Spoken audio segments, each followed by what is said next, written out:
प्यारे विद्यार्थियों नमस्कार। आज मैं आपके बीच में प्रेजेंट कंटीन्यूअस टेंस को लेकर बात करना चाहूंगा। उससे पहले आपकी जानकारी के लिए मैं आपको पुनः दोहरा देता हूं कि हम लोगों ने वर्ब के पोर्शन को कंप्लीट कर लिया है और उसके बाद हम लोगों ने टेंस में आगाज किया और टेंस में प्रेजेंट सिंपल का पूरा पोर्शन है जो तैयार कर लिया है। और जहां तक मेरा मानना है कि आप लोगों ने याद कर लिया होगा। प्रेजेंट सिंपल में हम लोगों ने बात की थी हिंदी वाक्यों में ता है, ती है, ते है आते हैं, लेकिन प्रेजेंट कंटीन्यूअस टेंस में थोड़ा अलग है। चलिए तो सबसे पहले बात करते हैं प्रेजेंट कंटीन्यूअस टेंस का अर्थ क्या है। प्रेजेंट यानी वर्तमान और कंटीन्यूअस यानी लगातार, कंटीन्यूअस यानी लगातार और टेंस यानी काल, यानी वर्तमान लगातार काल। इसका अर्थ होता है वर्तमान लगातार काल। अब देखिएगा इसके भी चार प्रकार के वाक्य बनते हैं, लेकिन थोड़े से आपको टेंस के बारे में बताते हैं। इसकी हिंदी वाक्यों की पहचान के अर्थ में क्या आते हैं, अंग्रेजी वाक्यों में क्या आते हैं। मुख्य वर्ब के रूप में प्रेजेंट कंटीन्यूअस टेंस में किसका कौन से वर्ब फॉर्म का प्रयोग किया जाता है और हेल्पिंग वर्ब के रूप में किसका प्रयोग किया जाता है, उसके बारे में आपको थोड़ी सी जानकारी प्रोवाइड करवा। चलिए सबसे पहले हम बात करेंगे हिंदी वाक्यों में पहचान। तो हिंदी वाक्यों की बात करें तो हिंदी वाक्यों के अंत में, हिंदी वाक्यों के अंत में जैसे आएगा रहा है, हिंदी वाक्यों के अंत में होगा रहा है, रही है, रहे हैं, रहा हूं। यानी आपको कोई भी सेंटेंस दिख जाए, कोई भी हिंदी वाक्य मिल जाए, उसके अंत में रहा है, रही है, रहे हैं, रहा हूं, ये शब्द यदि आपको मिलते हैं तो वह आपका टेंस प्रेजेंट कंटीन्यूअस टेंस होगा। और आप अंग्रेजी वाक्य बनाएंगे तो ही उसकी आप प्रेजेंट कंटीन्यूअस टेंस की यानी इस टेंस की आप वर्ब फॉर्म का और हेल्पिंग वर्ब का यूज करेंगे, तभी है जो आपका सेंटेंस सही होगा। चलिए तो ये आपकी हिंदी वाक्यों की पहचान है। अब मैं अंग्रेजी वाक्यों की पहचान बात कर लेता हूं। हिंदी के साथ साथ अंग्रेजी भी जरूरी है। कुछ जगह आपको सेंटेंस दिया जाता है, उसके अंदर सिर्फ आपको खाली जगह भरनी होती है, आपको एडवर्ब दिए जाएंगे, आपको क्रिया विशेषण दिए जाएंगे, जिससे आपको एडवर्ब फॉर्म का प्रयोग करना है, जिससे आपको पता लगाना है कि ये वाक्य कौन से टेंस है। तो अंग्रेजी वाक्यों में है जो क्या आएगा, अंग्रेजी वाक्यों में अंदर आपको लिखा हुआ मिलेगा, या तो मिलेगा eight this time,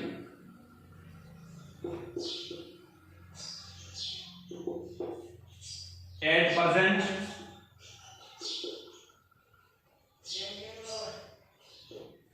at moment,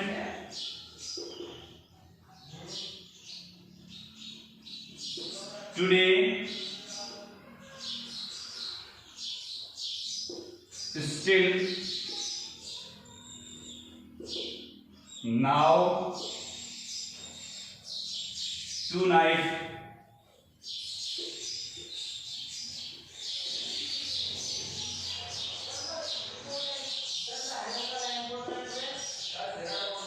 tonight, यानी एट दिस टाइम यानी इस समय, इसका अर्थ होता है इस समय। एट प्रेजेंट यानी वर्तमान में, वर्तमान में। एट मोमेंट यानी इसी क्षण, इसी क्षण। टुडे यानी आज,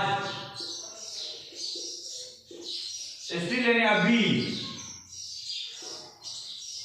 नाउ यानी अब, टू नाइट यानी आज रात, टू नाइट यानी आज रात। यानी आपको यानी इत्यादि यदि कोई भी आपको अंग्रेजी सेंटेंस दिख जाए और इस अंग्रेजी सेंटेंस के अंदर आपको tonight, today, these days में नहीं लिखा है, at this time, at present, at moment, और आता है लिशन के बाद में, ये इंग्लिश में आदि बोलते वो लिशन, उसके बाद ऐसा चिन्ह हो तो भी आपका प्रेजेंट कंटीन्यूअस टेंस के वह सेंटेंस आपका प्रेजेंट कंटीन्यूअस टेंस का सूचक होगा, वो प्रेजेंट कंटीन्यूअस टेंस को इंडिकेट करेगा। ये है जो अंग्रेजी वाक्यों की पहचान हो गई। उसके बाद विद्यार्थियों मैं बात करना चाहूंगा मुख्य क्रिया के बारे में, यानी कौन सी प्रेजेंट कंटीन्यूअस टेंस में मुख्य क्रिया यानी वर्ब फॉर्म का प्रयोग, कौन सी वर्ब फॉर्म का प्रयोग किया जाता है। मैन वर्ब और हेल्पिंग वर्ब आप समझते हैं क्योंकि पिछले वीडियो में आपको विस्तृत तरीके से आपको बता चुका। मुख्य क्रिया की बात करूं विद्यार्थियों, तो मुख्य क्रिया के रूप में प्रेजेंट कंटीन्यूअस टेंस में मैन वर्ब की फर्स्ट फॉर्म के साथ आईएनजी का प्रयोग किया जाता है, यानी आईएनजी फॉर्म का प्रयोग प्रेजेंट कंटीन्यूअस टेंस में किया जाता है। तो आराम से सोचिए, कोई भी आपको सेंटेंस दिया हुआ है, जैसे रहा है, रही है, रहे हैं, इस प्रकार का कोई भी हिंदी वाक्य में कोई भी आपको सेंटेंस मिल रहा है तो वह आपका सेंटेंस प्रेजेंट कंटीन्यूअस टेंस का हो रहा है। ये मैंने अभी बात की, जैसे राम विद्यालय जा रहा है, यानी जाना क्रिया है, लेकिन आपको वो उसकी क्रिया होती है, उसके पीछे क्या करना, आई नहीं लगाना है, गोइंग हो जाएगा तो आपका कंटीन्यूअस टेंस हो जाएगा। नॉर्मल वे में बात कर रहा है। तो ये है जो मुख्य क्रिया होगी। उसके बाद में आपको थोड़ी सी जानकारी प्रोवाइड करवाते हैं कि सहायक क्रिया, यानी ये मैन है तो हेल्पर भी साथ में चाहिएगा, यानी सहायक क्रिया हेल्पिंग करने वाली सहायक क्रिया हम लोग ये कह सकते हैं कि हेल्पिंग वर्ब लिख सकते हैं इसको, हेल्पिंग वर्ब। और मुख्य क्रिया थी तो इसको हम लोग मैन वर्ब भी लिख सकते हैं, मैन वर्ब। और ये है हेल्पिंग वर्ब। हेल्पिंग वर्ब के रूप में प्रेजेंट कंटीन्यूअस टेंस में 3 हेल्पिंग वर्ब का प्रयोग किया जाता है, जिसमें आता है इज, आर, एम। गौर से सुनिए, इज, आर, एम। इसका अर्थ होता है, इसका अर्थ होता है, इसका अर्थ होता है कैसे, आराम से सोचना है। अब इस आरएम का प्रयोग अर्थ मैंने बता दिया, लेकिन प्रयोग कैसे करेंगे। जैसे हम लोगों ने प्रेजेंट कंटीन्यूअस टेंस में समझा था कि डू का प्रयोग बहुवचन कर्ता के साथ करते हैं और डज का प्रयोग एकवचन कर्ता करते हैं। ये हम लोगों ने प्रेजेंट सिंपल टेंस में, प्रेजेंट इंडेफिनिट टेंस में बात की। लेकिन कंटीन्यूअस टेंस में इज आरएम का प्रयोग करना है तो इज का प्रयोग किसके साथ करेंगे, इज का प्रयोग करेंगे एकवचन कर्ता के साथ। कोई भी आपको सब्जेक्ट दिया हुआ है और वह कर्ता आपका एकवचन है तो आप लोग हेल्पिंग वर्ब के रूप में इसका प्रयोग करेंगे। इसके अलावा दूसरे हम बात कर रहा हूं हेल्पिंग वर्ब की, जिसका नाम आर। आर का प्रयोग करेंगे बहुवचन कर्ता के साथ, बहुवचन कर्ता के साथ किसका प्रयोग करेंगे, आर का। गौर से सुनिए। और एम का प्रयोग केवल ही केवल आई के साथ, जैसे आपने सुना होगा I am a student of, I am जो भी, I am writing letter, I am writing a story, यानी आई के साथ प्रयोग करेंगे एम का, आई के साथ, किसके साथ, आई के साथ प्रयोग हो जाएगा एम। यानी एक क्वेश्चन करता, मैंने बात की थी ही, सी, इट और किसी व्यक्ति का नाम जो भी सेंटेंस में आपको दिख रहे हैं तो वह आपका है जो एकवचन करता है। बहुवचन करता है आई, वी, यू और दे। यदि आते हैं तो आप प्रयोग करेंगे आर का और आई के साथ हमेशा करेंगे एम का। आपको जानकारी के लिए और आपको याद कराने के लिए आपको थोड़ा सा प्रयोग करके बता देता हूं ताकि आपका ये कंसेप्ट तैयार हो जाए कि हम लोगों को इसका प्रयोग किसके साथ करना है, आर का प्रयोग किसके साथ करना है और एम का प्रयोग किसके साथ करना है। जैसे ही लिख दिया तो ये एक क्वेश्चन करता है तो आ जाएगा इज, शी लिख दिया तो एक क्वेश्चन करता लगा दिया इज, इट लिख दिया तो एक क्वेश्चन करता आ जाएगा इज, नाम जैसे राम लिख दिया तो एक ही राम ने लगा देंगे इज, आई लगा दिया तो हो जाएगा एम, क्योंकि मैंने बताया था आई के साथ एम आता है। उसी प्रकार से वी लगा दिया तो हो जाएगा आर, यू लगा दिया तो हो जाएगा आर और दे लगा दिया तो हो जाएगा आर। इस प्रकार से है जो आपके सेंटेंस बनते हैं, यानी इस प्रकार से हम लोग कर्ता के साथ हेल्पिंग वर्ब का प्रयोग करेंगे। ये आपकी जानकारी के लिए हो गया। फिर की बात करना चाहूंगा अफर्मेटिव सेंटेंस के बारे में, क्योंकि मैं बताया था कि प्रत्येक टेंस के 4 सेंटेंस बनते हैं, अफर्मेटिव, नेगेटिव, इंटरोगेटिव और इंट्रोनेगेटिव। और इंट्रोनेगेटिव 2 प्रकार के डब्ल्यूएस वर्ड और हेल्पिंग वर्ब दोनों। चलिए अफर्मेटिव सेंटेंस की बात करते हैं। अफर्मेटिव सेंटेंस,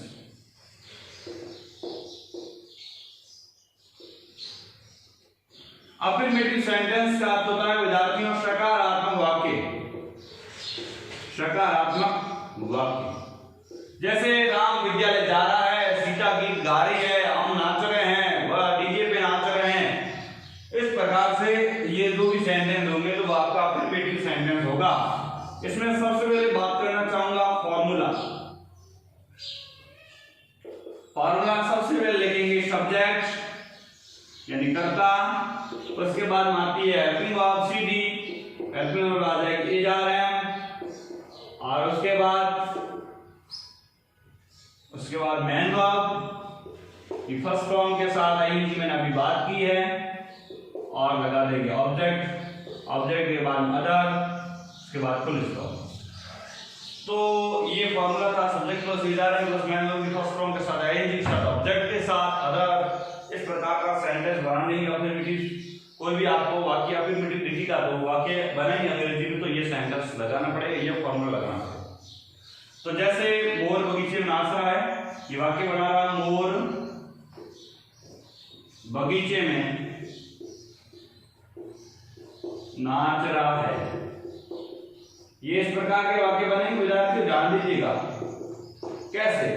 मोर बगीचे में नाच रहा है, नाच रहा है यानी अंत में रहा है आ रहा है, इसका मतलब आपको श्योर लगता है कि वो आपका टेंस प्रेजेंट कंटीन्यूअस टेंस है, और मोर एक वचन है, इसी का हेल्पिंग वर्ब के रूप में प्रयोग करेंगे इसका।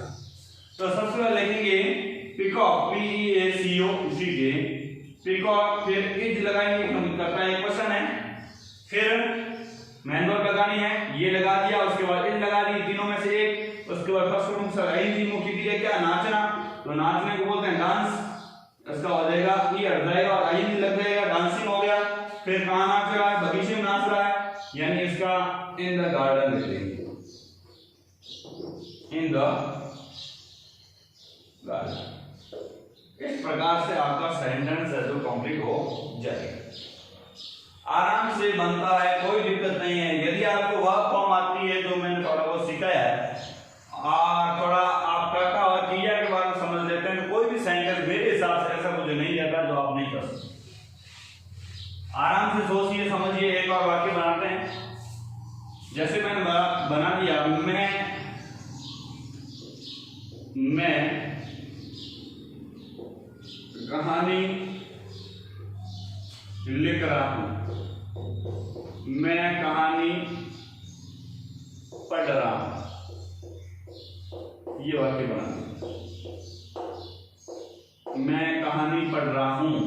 इस प्रकार का यदि आपको सेंटेंस बढ़ जाए, इसकी अंग्रेजी बनाइए तो आप क्या करेंगे, सबसे पहले सोचेंगे सब्जेक्ट, सब्जेक्ट कौन है, मैं को क्या बोलते हैं, आई, फिर इधर में से एक सुनना, लेकिन विद्यार्थियों मैंने अभी बताया है कि आप लोग आई के साथ एम डब्ल्यू करेंगे, तो सीधा आई के साथ लगा दिया, फिर पढ़ने में क्या बोलते हैं, रीड बोलते हैं, रीड का क्या हो जाएगा, रीड लिख दिया, आई लगाना पीछे, रीडिंग हो जाएगा, क्या बात हो रहा है, कहानी, स्टोरी, आपका सेंटेंस तैयार है। इस प्रकार से अफर्मेटिव सेंटेंस बनते हैं, ज्यादा कुछ हर्ड नहीं है। चलिए नेगेटिव की तरफ बात करते हैं। अभी बात करना चाहूंगा नेगेटिव सेंटेंस, गौर से सुनिए, धीरे धीरे सुनिए, धीरे धीरे दिमाग में बिठाने का प्रयास करते हैं, तो ऐसा कोई भी सेंटेंस नहीं रहता है कि आप लोग नहीं बना सकते। आप दूसरा सेंटेंस बना रहे हैं, नेगेटिव सेंटेंस कैसे, इधर हम लोगों ने आई और एक क्वेश्चन कर्ता का बना, इधर हम लोग बहुवचन कर्ता का बनाएंगे ताकि आपका कंसेप्ट तैयार हो जाए। पहला, हम फुटबॉल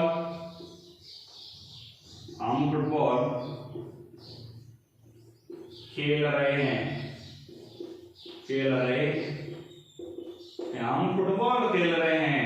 तो हम लोग इसका नेगेटिव सेंटेंस बनाएंगे, तो आपको कुछ नहीं करना विद्यार्थियों। अफर्मेटिव वाला ये था, ये आई एन सब्जेक्ट था, ये अफर्मेटिव की बात कर रहा हूं, नेगेटिव नहीं कर रहा हूं। प्लस इज आर एम से एक चुनना था, फिर फर्स्ट फॉर्म के साथ आई थी, फिर ऑब्जेक्ट था, यही सिस्टम था। अब इसका नेगेटिव बनाना, कुछ नहीं करना है, क्या करेंगे, सेम का सेम लगाना, इज आर एम के बाद नॉट लगा दो, आपका वाक्य तैयार। सब्जेक्ट, फिर विद्यार्थियों इज आर एम लगा दो, यानी इज आर एम। इधर आपको तुलना करवा रहा हूं, अफर्मेटिव और नेगेटिव क्या खास बात है, फर्क क्या है, plus not plus main verb की first form plus ING plus object. क्या मैं इसे मिटा सकता हूं, अफर्मेटिव सेंटेंस को, फॉर्मूले को मिटा सकता हूं, क्योंकि हम लोगों ने इधर तुलना करने के लिए, आपको समझाने के लिए मैंने इधर डाला, इज आलम के बाद नॉट लगाओ तो नेगेटिव सेंटेंस है, और नॉट हटाओ अफर्मेटिव सेंटेंस। चलो मैं ऊपर वाले को बिठा देता हूं। तो वाक्य अपना ये है कि हम फुटबॉल खेल रहे हैं, नहीं, नेगेटिव सेंटेंस, हम फुटबॉल नहीं खेल रहे हैं, हम फुटबॉल नहीं खेल रहे हैं। समझ में आ रहा है? नहीं आया इसका मतलब नेगेटिव सेंटेंस है, रहे हैं इसका मतलब प्रेजेंट कंटीन्यूअस टेंस का नेगेटिव सेंटेंस। हम फुटबॉल नहीं खेल रहे हैं, वी आर, फिर आर क्यों आया? क्यों? करता बहुवचन है, बहुवचन के साथ आर का प्रयोग करता है, अभी मैंने बताया आपको। वी आर, उसके बाद नॉट,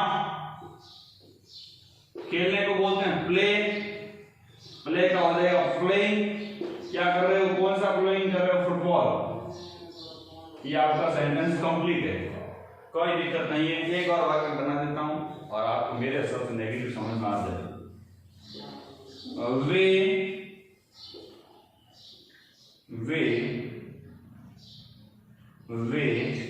एक वाक्य बना सकते हैं, वे खाना पका रहे हैं, वे खाना नहीं पका रहे हैं, नहीं पका रहे हैं, ये वाक्य। तो क्या करेंगे? वे का लिख देंगे दे, फिर दे आगे करता बहुवचन है, आ लगा दिया, फिर नॉट लगा दिया क्योंकि नेगेटिव सेंटेंस है, फॉर्मूला अपना कहता है नॉट लगाओ, उसके बाद फर्स्ट क्लोज आईएनजी लगाओ। आईएनजी क्या पकाने को बोलते हैं? कुक, कुक का हो जाए कुकिंग, फिर फूड, आपका सेंटेंस तैयार है। इस प्रकार से अफर्मेटिव और नेगेटिव सेंटेंस बनते हैं। इंटरोगेटिव और इंट्रोनेगेटिव जो भी सेंटेंस बनेंगे वो है जो मैं आपको अगली वीडियो बताना चाहूंगा। आपको जितना पढ़ना है कि आप लोगों को प्रेजेंट कंटीन्यूअस टेंस का पूरा पोर्शन दिमाग में रख देना है। हिंदी वाक्यों की पहचान, अंग्रेजी वाक्यों की पहचान, मुख्य क्रिया, सहायक क्रिया, अफर्मेटिव सेंटेंस के फार्मूले किस प्रकार से बनते हैं और नेगेटिव सेंटेंस के किस प्रकार से फार्मूला वाक्य बनते हैं, ये समस्त जानकारी अपने दिमाग में है तो आप किसी भी प्रकार के वाक्य बनाने में कोई हेजिटेशन नहीं रखेंगे, बेझिझक वाक्य बनेंगे। तो आज की क्लास को मैं यहीं क्लोज करता हूं। विद्यार्थियों, हमेशा याद करते रहिए, मुस्कुराते रहिए। बहुत बहुत शुक्रिया।